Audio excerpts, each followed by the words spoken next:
Oke, Assalamualaikum warahmatullahi wabarakatuh. Perkenalkan, nama saya Erwin Dwi Kaputra. Saya dosen pengganti untuk tugas pertama mata kuliah pemrograman berbasis desktop yang ditutonkan oleh Ibu Dr. Vina Ayumi. Oke, untuk tugas pertama ini kita akan membahas tentang materi inisiasi yang pertama, yaitu tipe data dan variable identifier juga keyword. Oke, untuk tipe data terdapat dua jenis tipe data ya di dalam Java, yaitu tipe data primitif dan tipe data reference. Untuk tipe data primitif itu terdapat yang pertama char atau karakter, tipe data yang biasanya terdiri dari angka, tanda baca, huruf atau bahkan karakter khusus. Contohnya yaitu A, B, dan C. Yang untuk tipe data kedua itu adalah int atau integer, tipe data yang berupa angka atau bilangan bulat dengan range yang cukup besar antara minus 2 miliar ya. 2 miliar 147.483.648 sampai dengan 2 miliar sekian. Dan long integer atau long itu disebut dengan long integer, sama seperti integer tetapi mempunyai ukuran yang lebih besar lagi ya. Selanjutnya yaitu ada float ya, tipe data yang berisi bilangan desimal pecahan. Contohnya itu 1,5 dan seterusnya. Yang kelima yaitu adalah double, sama seperti float tetapi mempunyai kapasitas penyimpanan yang lebih besar ya. Yang keenam itu adalah byte berukuran 8 bit, digunakan untuk menyimpan angka dengan range yang kecil, minus 128 sampai dengan 127. Yang selanjutnya itu adalah sort ya, yang berukuran 16 bit, digunakan untuk menyimpan angka dengan range menengah minus 32.768 sampai dengan 32,768. Selanjutnya itu adalah boolean ya, tipe data untuk menyimpan nilai logika true or false. Nah, terdapat dua jenis data tadi. Yang kedua yaitu adalah data reference. Reference di sini adalah sebuah address yang menunjukkan di mana sebuah variabel, objek, dan metode disimpan. Sehingga variabel dengan tipe data reference berisi address dari project yang dirujuk. Oke, di sini kita akan mengidentifikasi identifier ya. Identifier adalah nama yang digunakan oleh programmer untuk memberi nama pada variabel, kelas, metode, interface, dan package identifier yang akan dicek oleh compiler, sehingga nama yang digunakan harus berisi seperti berikut ini, yaitu adalah huruf atau objek, angka, dan juga underscores. Identifier tidak boleh mengandung spasi atau diawali dengan angka, serta tidak boleh menggunakan keyword yang telah digunakan di dalam pemrograman Java. Selain karena dia Unicode ya, juga dapat digunakan sebagai identifier. Oke, di sini ada contoh identifier yang boleh digunakan dan tidak boleh digunakan, yaitu antara lain foodbar. Nah, ini boleh kita gunakan. Big interface, nah ini boleh juga ya. Unicorn after expense ini juga boleh. Nah, yang tidak boleh seperti contoh adalah 3 underscores not 5. Nah, ini tidak boleh digunakan dikarenakan di awal dari identifiernya itu menggunakan angka. Selanjutnya not the case. Nah, ini juga tidak boleh karena menggunakan simbol. Long 15. Nah, ini juga tidak boleh ya karena di sini ada tipe data di sana. Oke. Nah, selanjutnya mengimplementasikan identifier. Ya, untuk mengimplementasikan identifier, kita contoh lihat kode yang ada pada gambar 21 ya. Ini penjelasannya yaitu dunia Java itu adalah nama aplikasi yang kita juga buat, yang bagian ini ya. Itu adalah nama aplikasi atau nama kelasnya. Selanjutnya string adalah identifier yang diambil dari Java library. Ya, ini contoh dari sisi stringnya ini ya. Selanjutnya system adalah identifier yang diambil dari Java library juga. Out adalah identifier yang diambil dari Java library. Println, main, dan juga args itu juga diambil dari Java library. Dan ada beberapa identifier Java yaitu main dan args ya, itu diambil dari sistem Java-nya langsung. Oke, untuk mengidentifikasi keyword, Java keyword sering disebut juga sebagai reserve keyword yang tidak dapat digunakan sebagai identifier semua reserve words. Menggunakan huruf besar, kecil, lowercase, dan khusus keyword const dan goto tidak digunakan di Java tabel 21. merupakan data keyword yang terdapat dalam Java. Nah, ini contohnya ya untuk beberapa daftar keyword. Menggunakan literal. Literal adalah nilai variabel atau atribut atau nilai konstanta atau nilai objek data ya. Ada 3 besaran literal dalam Java yaitu angka, karakter, dan string angka, terdiri dari byte, short, integer, long, float, double, dan boolean.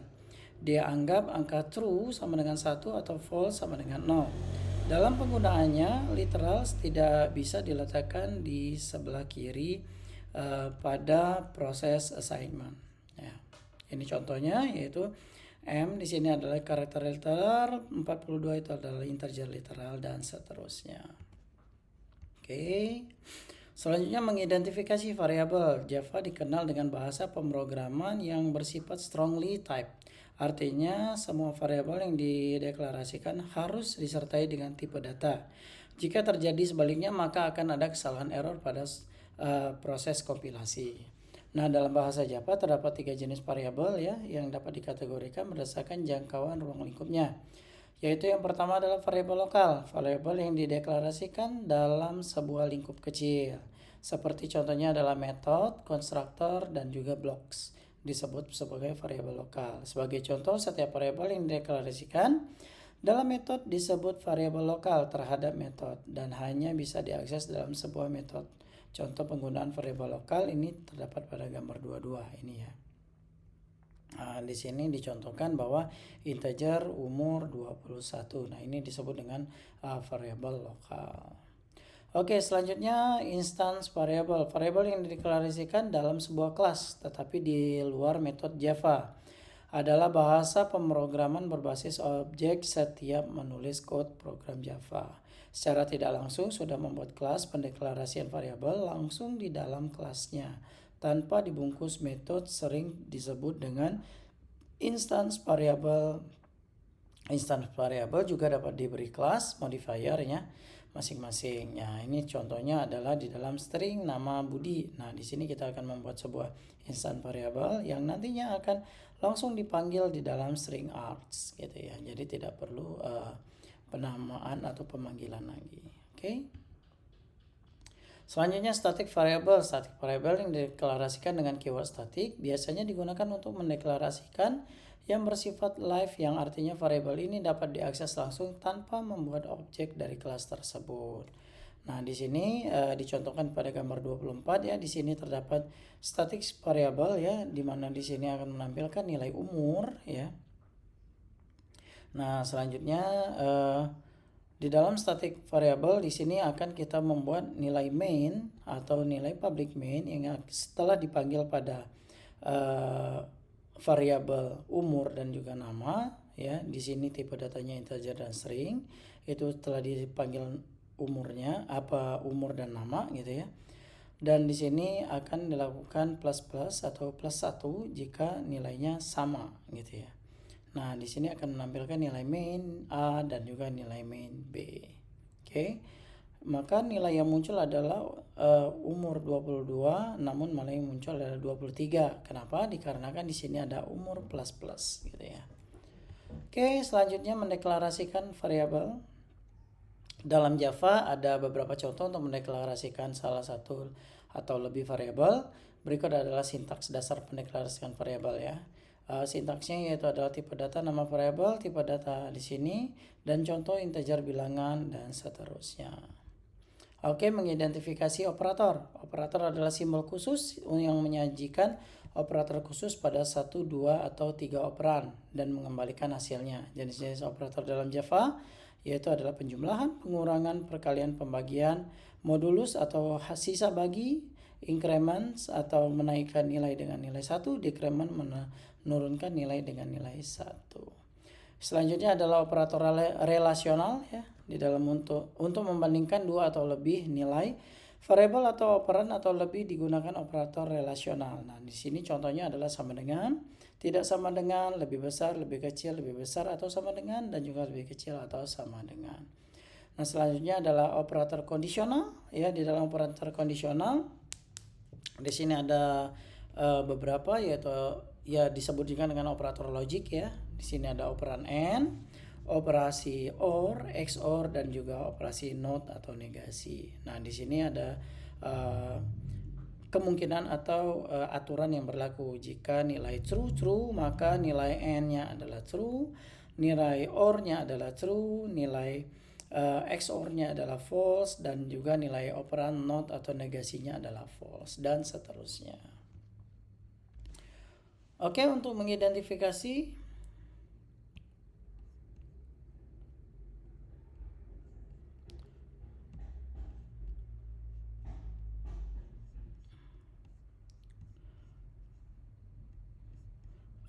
untuk mengidentifikasi operator ya, operator assignment.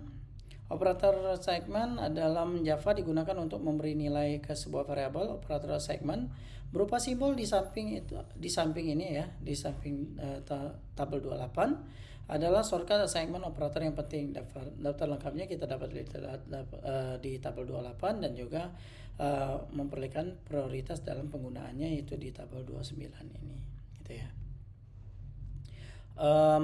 Yang selanjutnya adalah separator ya, daftar separator. Nah, separator ini menginformasikan compiler Java tentang adanya kelompok kode program. Nah, ini ada kurung kurawal. Kurung ini biasanya digunakan untuk array ya.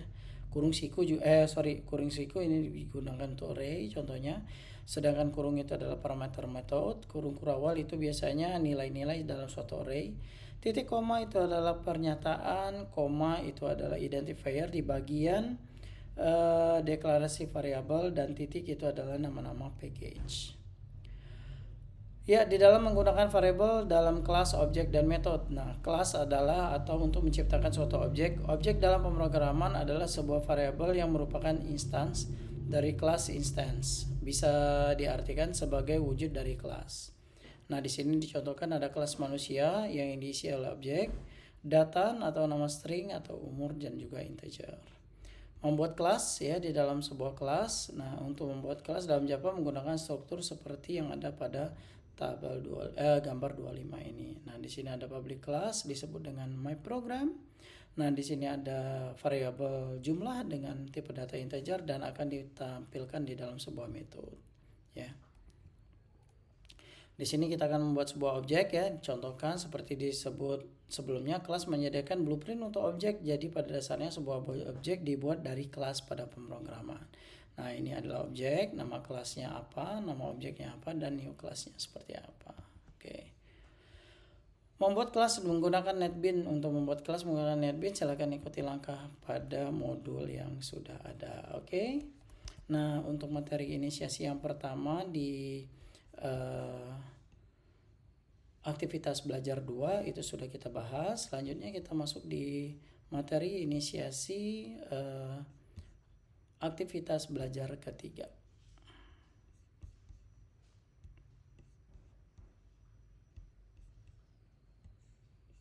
Oke ya, ini adalah aktivitas belajar ketiga. Materi inisiasinya yaitu adalah array dan string. Oke. Array dan string.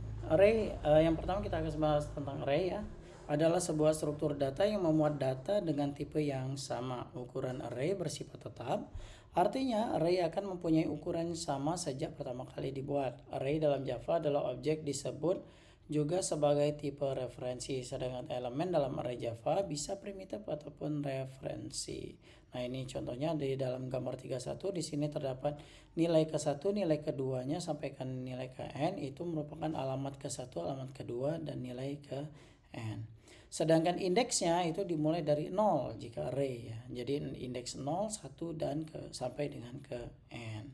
Nah, dicontohkan di sini ada nilai array 10, 15, 12, 28, dan 200. Nah, indeks yang ke-0 itu adalah 10.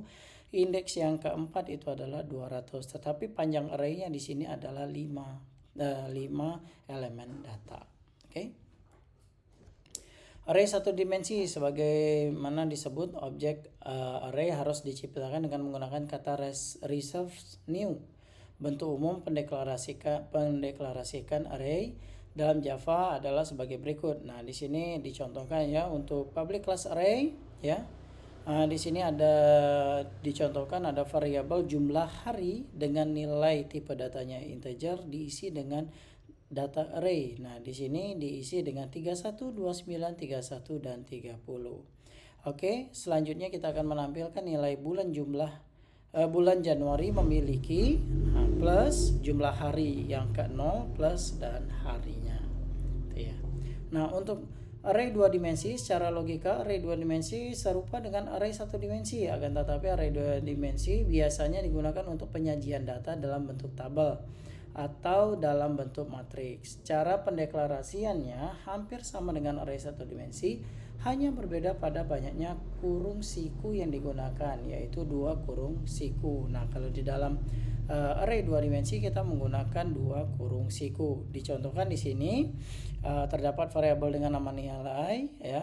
Selanjutnya tipe datanya adalah integer dan di sini 2 kurung siku, artinya kita menggunakan array 2 dimensi.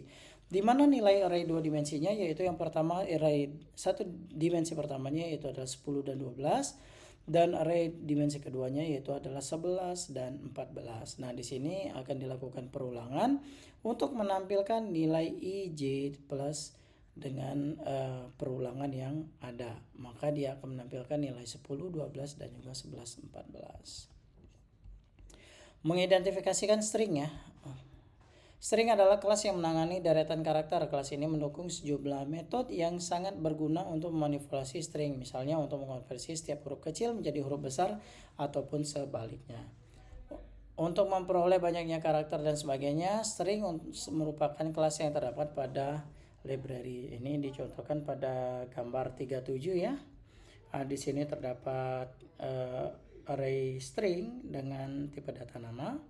Ini yang cara keduanya juga sama ya, dan kita akan menampilkan nilai yang kelima dari data string tersebut. Oke.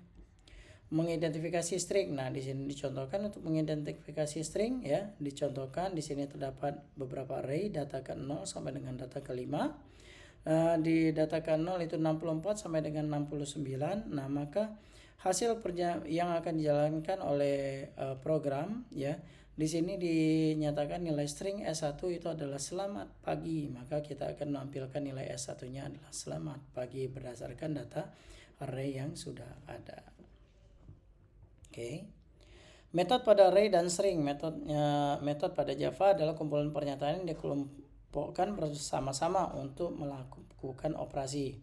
Objek memiliki data operasi metode, kuncinya atribut itu seperti ciri-ciri dari objek. Metode itu seperti tingkah laku, misalkan Anda ingin membuat kelas dari senjata, apa ciri-ciri dari sebuah senjata? Nah, di sini ada beberapa ciri-ciri, jumlah pelurunya berapa, jenisnya apa, nama senjata, berat dan warna.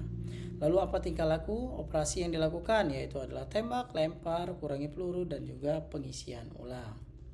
Nah, contohnya di sini dapat kita gunakan sebagai kelas senjata ya, dengan tipe, dan kita membuat sebuah atribut di mana tipe data string itu variabelnya adalah nama, tipe data integer itu adalah variabelnya jumlah peluru, dan metodenya tembak. Jika dilakukan tembak maka kurangi nilai pelurunya. Selanjutnya akan mengisi ulang. Jumlah peluru yang dibuat itu adalah 300 peluru. Oke. Nah, metode pada array terdapat beberapa metode ya. Yang pertama equals, sort, binary search dan juga fill. Nah, fungsinya untuk equals itu membandingkan dua array ya.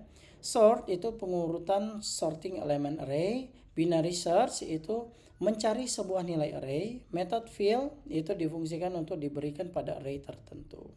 Nah, ini contoh programnya, nanti mungkin bisa diuji cobakan ya oleh seluruh mahasiswa. Selanjutnya membuat metode. Nah, terdiri dari header method dan juga body method ya. Yang pertama di dalam keterangan ini ya, terdapat ini disebut dengan header method ya, di mana modifier return name object parameter list. Nah, ini disebut dengan header method, di mana mempunyai fungsi yang masing-masing. Nah, sedangkan body method ya, body method itu merupakan isi dari code stringnya. Seperti itu. Untuk memanggil metode ya, kita tinggal memanggil dengan menggunakan public static. Oke, untuk materi inisiasi yang kedua pada pertemuan aktivitas belajar 3 sudah selesai. Selanjutnya kita masuk ke materi inisiasi yang keempat.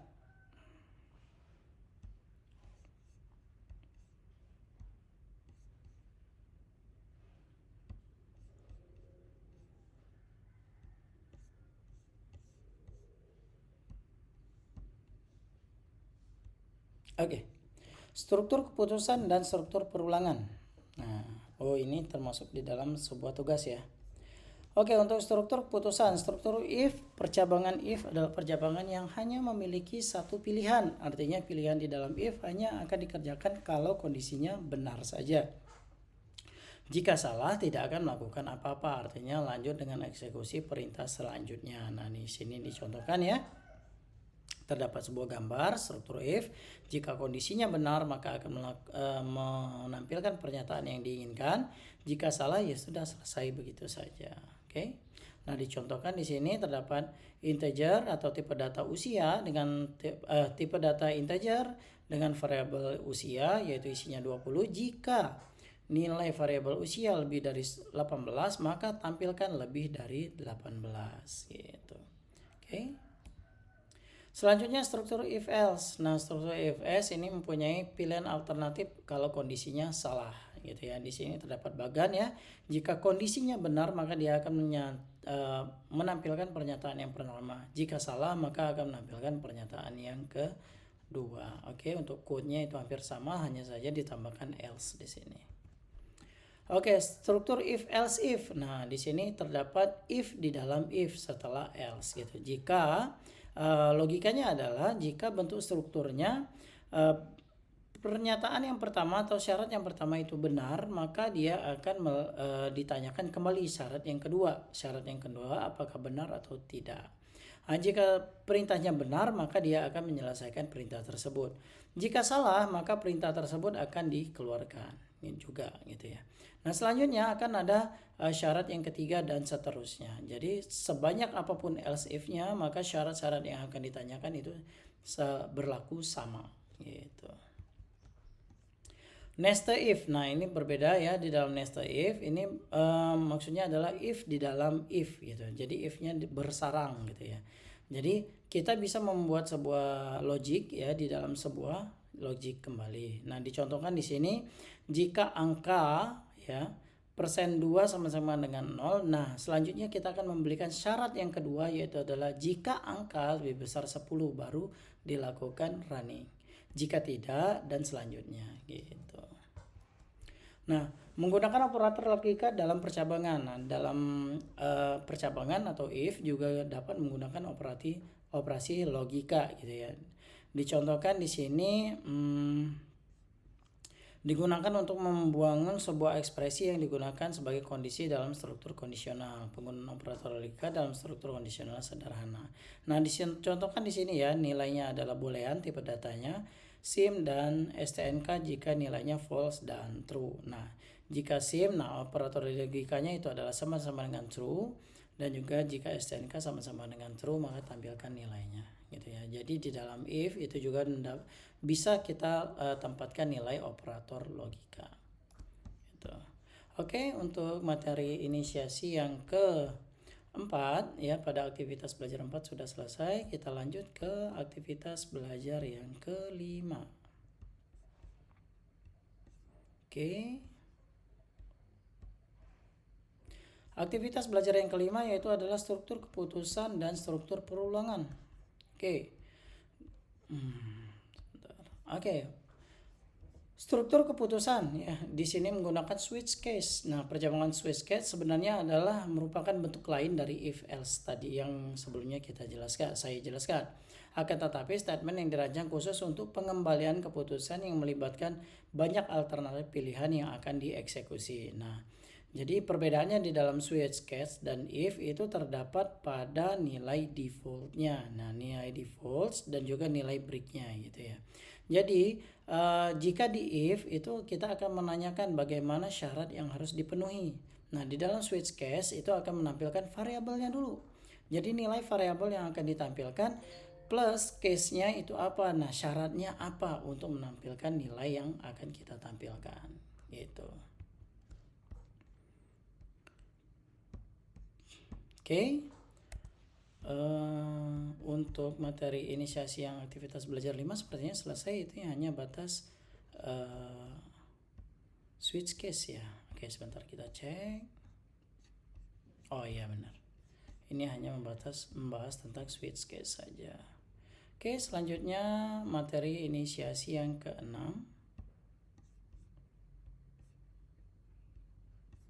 Ya, di sini merupakan struktur keputusan juga dan struktur perulangan ya, lanjutan dari yang sebelumnya. Oke, struktur perulangan. Nah, di sini menggunakan struktur for ya. Di dalam for itu melakukan counted loop dan juga uncounted loop. Perulangan di mana counted loop itu adalah perulangan yang jumlah perulangannya terhitung atau tertentu dalam kelompok. Ini adalah perulangan for dan for each. Nah, kalau uncounted loop perulangan yang jumlah perulangannya tidak bisa ditentukan di awal atau tidak tertentu, terdiri dari while dan do while. Nah, struktur perulangan for digunakan untuk melakukan perulangan yang telah diketahui di awal.